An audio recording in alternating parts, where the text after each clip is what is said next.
Salut tout le monde, on se retrouve pour une nouvelle vidéo et aujourd'hui je vous emmène avec moi dans ma compétition de développé couché soulevé de terre. Alors je vais vous montrer un peu l'envers du décor, hein, essayer de filmer ce que je peux et bah voilà, ça va être cool. Seul truc, c'est au Liechtenstein donc 4 heures de train et plus, mais ça va aller. Allez, je vous emmène.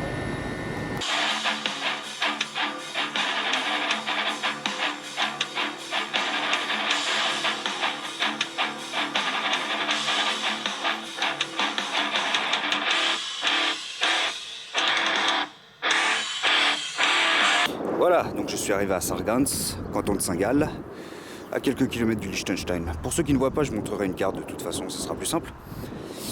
Mais maintenant que j'y suis, je vais aller visiter la ville parce qu'apparemment il y a des choses à voir. Hein, et puis, vu que j'ai fait tous ces kilomètres, autant en profiter. Donc déjà, il y a une très belle vue sur les Alpes avec encore un peu de neige, ça fait plaisir. Et du coup, direction le centre-ville. Où qu'on se tourne, on voit les Alpes. Elles sont vraiment impressionnantes. Ça rend mal à la caméra, mais je peux vous jurer que ça pique. On a l'air tout petit à côté. Et puis, quand on se tourne un petit peu, on voit le château qui a été construit au Moyen-Âge, donc on va y aller. Bon, je vous avoue que je suis assez dégoûté parce que je suis monté au château et rien, c'est fermé. C'est fermé, donc cool. En plus, il pleut. Et il y a un de ces vents. Putain, un truc de dingue. Bon, bah, vu que je suis ici, je vais au moins filmer un petit peu, puis je vais vous montrer aussi un panorama sur les montagnes. Parce que c'est assez fou, on dirait qu'on est dans le Seigneur des Anneaux, hein, basiquement. Avec tout le brouillard et tout ce qui se passe autour.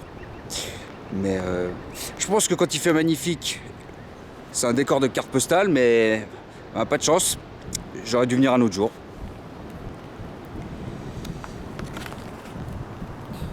Voilà, donc le château sur promontoire. Et vous pouvez entendre le vent, on continue. Et oui, si vous voyez l'herbe bouger, c'est normal, c'est juste le vent. Il y a de quoi arracher les cornes des bœufs, comme on dit, mais tout va bien. Et du coup, quand on se tourne, bah voilà. Oui, oui, au fond, ce sont les montagnes. Le truc que vous ne voyez pas en gris, là, oui, ce sont les montagnes. Je n'imagine même pas ce qui doit descendre là-haut. Bon, bah, je vais rentrer à l'hôtel, je crois.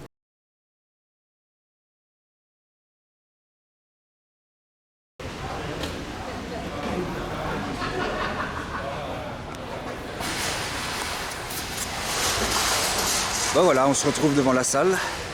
Je sors de la pesée là. J'ai été pesé à 71 kg. Et je rappelle que je suis en moins de 75 pour le coup. Et là vous allez me dire, mais couillon, remplis ta catégorie. Je vais vous dire oui, sauf que je me sens vraiment bien à ce poids, je me sens performant. Et puis il y a l'avantage de ne pas avoir peur d'un watercut. De commencer à stresser à 2 jours de l'échéance parce qu'on se dit oh merde, j'ai encore 1 kilo à perdre ou un truc comme ça. Donc je trouve ça cool. Maintenant concernant les barres, je pensais ouvrir à 125 au début de coucher, puis 130, et puis après on verra. Hein. YOLO comme on dit. Pour le soulevé de terre, je pensais ouvrir à 190, 200 et puis on verra. Mais apparemment, il s'agit de deadlift bar, donc c'est plus facile. C'est plus facile de lever quand c'est une barre spécifique au soulevé de terre, donc bah, je verrai comment ça se passe quoi. Mais du coup, bah, je vais vous emmener un peu dans la salle, à voir la salle d'échauffement, voir comment ça se passe et puis on va profiter de tout ça. Alors voilà l'endroit où on va se déchirer les pecs. Ah, on me dit dans l'oreillette qu'il faut se les déchirer sur le plateau et pas dans la salle d'échauffement. Bon bah, autant pour moi du coup. Non voilà, j'ai file dans sueur, 2 bandes développées couchées. En vrai ça suffit, c'est facile de tourner donc voilà. Voilà l'endroit où on va se préparer avant de pousser à crever, comme dirait quelqu'un.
Das sind die On se retrouve après le coucher et après manger, et ça s'est mal bien passé. En gros, sur la première barre à 125, je ne sais pas ce qui s'est passé. Je l'ai levé en 3 fois, c'était dégueulasse, j'étais mal placé, enfin, voilà. Mais elle passe quand même. Bon. J'ai mis 130 kg sur la deuxième barre comme prévu, et je me suis mieux mis dedans, je me suis un peu énervé, et c'est beaucoup mieux passé, donc heureusement. Et du coup, je suis arrivé voilà, à Dylan, 135, 132,5. J'ai opté pour la sécurité à 132,5. Je voulais assurer quelque chose. Et bon, c'était un coup bas. J'ai dû bien pousser, mais bon, c'est le but d'une troisième barre en même temps. Et au final, je l'ai eu. Donc vraiment très très satisfait. Nouveau record en compétition. C'est parfait. Alors maintenant, il va falloir aller s'échauffer pour soulever de terre. On va voir ce que ça donne.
Je vous retrouve après la compétition dans la chambre d'hôtel et après les images que vous avez vues du coup pour le soulevé de terre.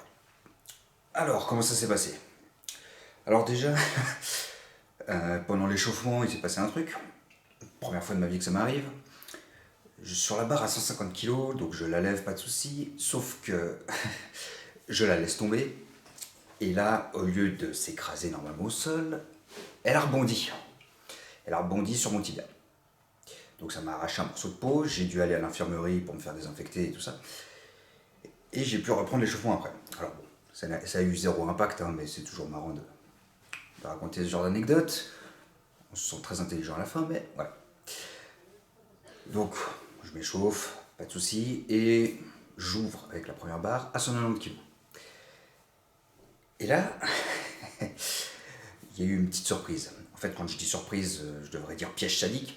Non, en fait, je vous avais parlé de, voilà, potentiellement une deadlift bar pour, voilà, le soulevé de terre.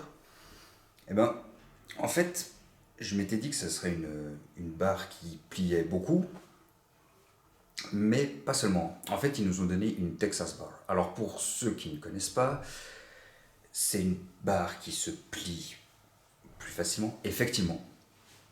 Mais c'est aussi une barre qui arrache. Pendant l'échauffement, c'était des barres normales, je vais dire ça comme ça, bon, qui n'arrachaient pas spécialement. On les élevait assez facilement, on les avait bien en main. Et on arrive sur scène, et là, bam, la barre Texas, la Texas bar, bon. Première fois de ma vie que j'en utilisais une, hein, je me suis fait dépuceler, on peut dire ça comme ça, clairement, hein, c'était... non, c'était violent. C'était violent, sans même la lever, juste en la touchant. Je me suis dit que j'allais déguster, et j'ai dégusté. J'ai levé 190, normalement c'est une barre qui, voilà, qui ne pose pas de problème. Et bon, vous avez vu qu'elle est très bien passée, mais je l'ai sentie dans les mains. Alors qu'à d'habitude, avec la barre Eleiko, zéro problème. Là, je l'ai senti. Je me suis dit, oula. Oulala, qu'est-ce qui va se passer? Bon. Du coup, je mets 200 kilos. Hein, je voulais mettre 200 kilos, je mets 200 kilos.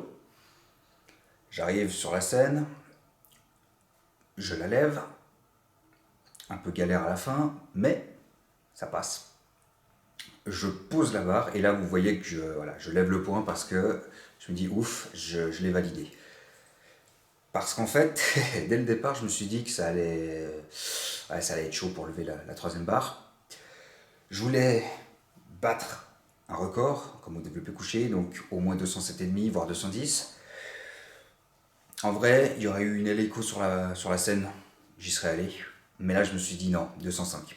Aucune chance que je lève 207,5, encore moins 210 évidemment. Donc, vas-y mec, mets 205 et arrache cette barre quoi. J'arrive sur la scène, je prends la barre et je la lève, je la décolle. Et là, j'ai senti la main qui brûlait quoi. Ça brûlait et en fait, quand vous levez la barre avec des sangles, c'est facile parce que déjà, c'est plus facile tout simplement.